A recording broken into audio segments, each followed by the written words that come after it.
विवाहित की हत्या के आरोपी पुलिस की गिरफ्त से दूर, परिजनों ने जताया रोष।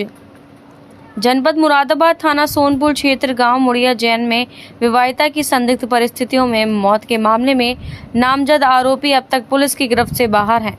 जनपद रामपुर थाना टांडा मोहल्ला दुलीवाला निवासी मृतका के परिजनों ने आरोप लगाया है कि 9/6/2025 को ससुराल वालों ने विवाहिता क्रांति की हत्या कर शव को आत्महत्या का रूप देने की कोशिश की।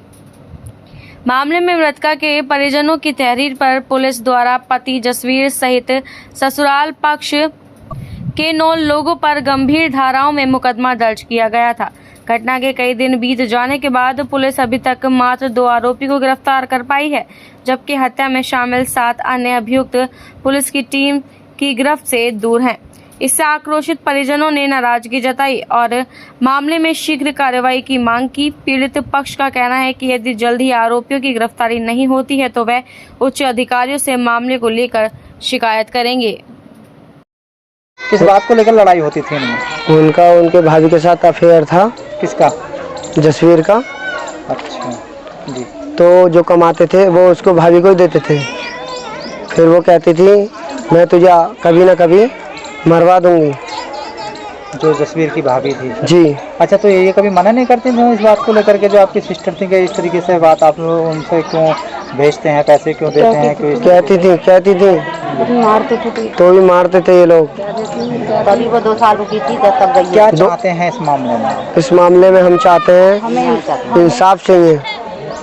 रहने वाले हैं बादली टांडा दुलीवाला, जिला रामपुर। अच्छा, एक महिला की मृत्यु हो गई थी 9 तारीख को, क्या लगती थी वो आपकी? हमारी लड़की लगती थी, बेटी। अच्छा, कौन से गांव में ब्याही थी वो? सोनपुर थाना मुड़िया जैन। अच्छा, तो कैसे क्या घटना घटी उनके साथ में? घटना घटी, हमने बात करी थी शाम को उससे, उसकी ताई की मौत हो गई थी। तो कह रही मैं सुबह अकेली आऊँगी, जे नहीं आ पाएगा, उनके जे लड़ाई करता है। तो अब सुबह फ़ोन करा, 5 बजे फ़ोन कर बात करी, फिर उसके बाद में कोई कॉल नहीं उठाई। अच्छा। बहुत बार कॉल करी, कॉल नहीं उठाई। कॉल किसको की थी आपने? उसी को करी थी। लड़की को या उसके पति? लड़की पे फोन नहीं रहता था, उसके पति को। क्या नाम है उसका?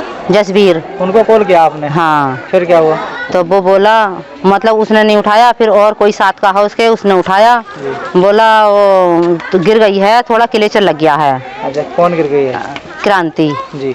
तो फिर उसके बाद में बोला नु के फिर कॉल कर रहे हम, तो कॉल नहीं उठा रहा कोई।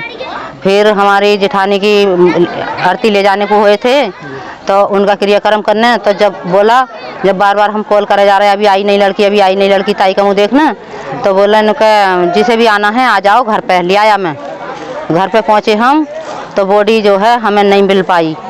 हमने रास्ते में रोकी तो हमें नहीं दिखाई बॉडी। हम घर पे पहुँचे तो हमारे साथ में वहाँ के पुलिस ने मारपीट करी, लाठीचार्ज करी उन लोगों ने। हमारी बहन लगती थी, सही माँ से भी बढ़कर थी।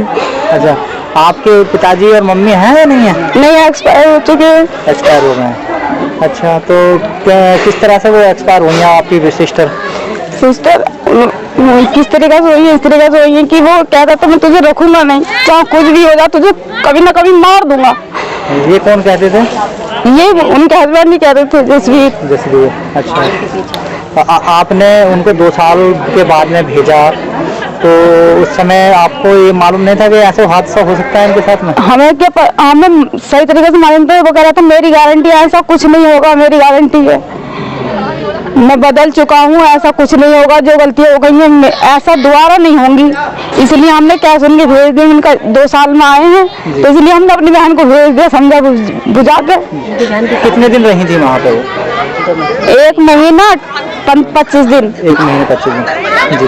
आपको सूचना कब मिली थी उनकी, इसकी मृत्यु की सूचना मिली या खाली बस वैसे ही सूचना मिली थी कि ये गिर गई है? क्या हमें तो सूचना किसी तरीके की नहीं मिली। जब हमने फोन किया था तो वो कह रहे थे वो घर से निकल गई।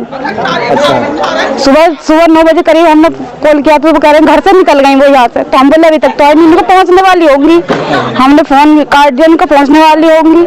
तो फिर हमने फोन करा, फिर फोन पे फोन करा, कोई रिसीव नहीं कर रहा। घर करा, उनकी जेठानी के पास करा, रिसीव नहीं करा, दौरानी के पास करा, रिसीव नहीं करा।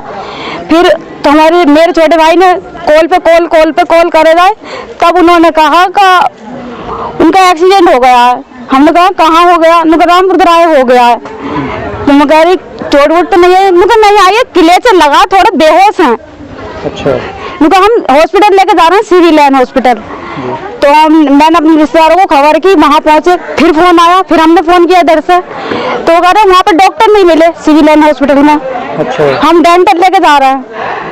तो आपको जब सूचना तो आप कहाँ गए थे, डेंटल को गए थे या उनके घर गए थे? जब हम गए, हमें सूचना ये मिली थी कि वो बेहोश है, तो इसलिए हमने भेज दिया यहाँ से। यहाँ पे ताई हमारी एक्सपायर हुई पड़ी थी, इसलिए घर पे उसका क्रियाक्रम को वो कर रहे थे, सब लोग आए हुए थे, ऐसे जा नहीं सकते थे। हम कहे थोड़ी देर बाद चले जाएंगे, एक्सीडेंट हुआ तो थोड़ा चोट वोट आई हुई, वो कह रही थी बेहोश हो गई वो, तो इसीलिए हम कहे थोड़ी देर बाद चले जाएंगे। फिर हमने फोन किया, नहीं उठाया, फिर फोन किया तो फिर कह रहे हम घर लेकर जा रहे हैं। फिर हमने फोन किया, नहीं उठाया, फिर फोन उठाना बंद कर दिया बिल्कुल ही। फिर फोन करा तो फिर कह रही जितने भी लोग हो सब आ जाओ। अच्छा, घर से फोन आया? हाँ, हमने करा था, तभी कहा था, तब उठाया था। अच्छा। उनका जितने लोग हो सब आ जाओ, और सब लोग थे जाने की तैयारी में थे, यहाँ से हमारी ताई को लेकर जा रहे थे सब लोग, तो ऐसे कैसे चले जाते, तो थोड़ी देर लेट गए। आप जब पहुँचे तो आपने क्या देखा वहाँ? मैं तो विकलांग को इसलिए मैं जा नहीं सकती। अच्छा, और लोग गए थे, उन्होंने क्या क्या देखा उन्होंने वहाँ पे? जब वो लोग गए थे तो सबसे पहले मेरी मौसी जी पहुंची वहाँ पे जी। तो मिल गई। हाँ, बस पहुंची थी तो उनकी वो बॉडी ऐसी पड़ी लवारिशों की तरह, एक तरफ घर पे कोई नहीं था, कहीं से कहीं तक भी, सिर्फ मोहल्ले वालों का झुंडा था, पुलिस आई हुई थी वहाँ पे। क्या चाहते हैं आप इस मामले में? हम चाहते हैं